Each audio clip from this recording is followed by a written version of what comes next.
to make sure the place would always be French. In some ways, he succeeded all too well. These hard-working but illiterate people had a genius for adding or subtracting letters to the base name without regard to pronunciation.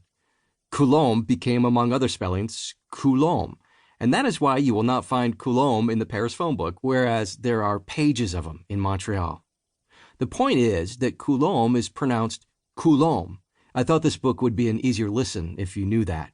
Whether the mild paranoia generated by a name that few people can pronounce was a factor in my shaping Trader Joe's, I leave to your judgment. Whether the substantial paranoia generated by being a left-hander in a right-handed world was a factor in putting a left-handed spin on Trader Joe's, however, is beyond dispute. For some competitors, Trader Joe's has been sinister in at least two meanings of the word. For the meaning of that cryptic remark, please listen on. I tried to explain about marketing, but they wanted to hear about miracles. Roger Fitzgerald, senior editor of Seafood Leader magazine, discussing a disappointing meeting with some Asian seafood exporters in 1990. I wrote this book to help entrepreneurs and would-be entrepreneurs.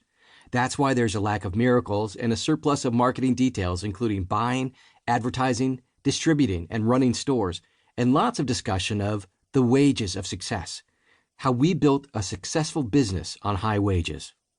But how well did Trader Joe's work?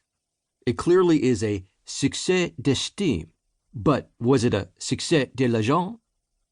Too often we see books and movies that the critics rave about, but which don't bring in bucks. Too often we see rave reviews of companies that crash and burn only a few years after they have been held up as paragons of management. Voila! In a 1958 partnership with Rexall Drug Company, we started Pronto Markets. After growing it to 6 stores, I bought out Rexall's shares in 1962. Then, in 1967, when I had reached 18 Pronto locations, I began the transition of Pronto into Trader Joe's. I resigned at the end of 1988. During those 26 years, our sales grew at a compound rate of 19% per year. During the same 26 years, our net worth grew at a compound rate of 26% per year. Furthermore, during the last 13 years of that period, we had no fixed, interest-bearing debt, only current liabilities. We went from leverage to the gills in the early days to zero leverage by 1975.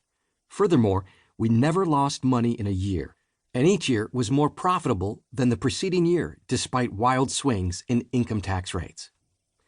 Since I left Trader Joe's at the end of 1988, its sales, as reported in the press, have continued to grow at about 20% per year. I submit there are few companies that have maintained such a rate of growth for the last 35 years. Since I have no access to Trader Joe's internal figures, I don't know how well net worth has done, but I'm sure it's done very well too. Still, judgment can be rendered that I failed, that I fell short of what I should have achieved. We will examine this late in the book, but I hope you'll consider the following, my favorite quote from my favorite book on management, The Winning Performance by Clifford and Kavanaugh.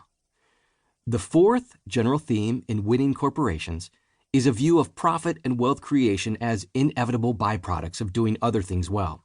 Money is a useful yardstick for measuring quantitative performance and profit and an obligation to investors. But making money as an end in itself ranks low. In 1994, Stanford Business School published a study of winning companies that have endured for 100 years, called Built to Last, which came to pretty much the same conclusion.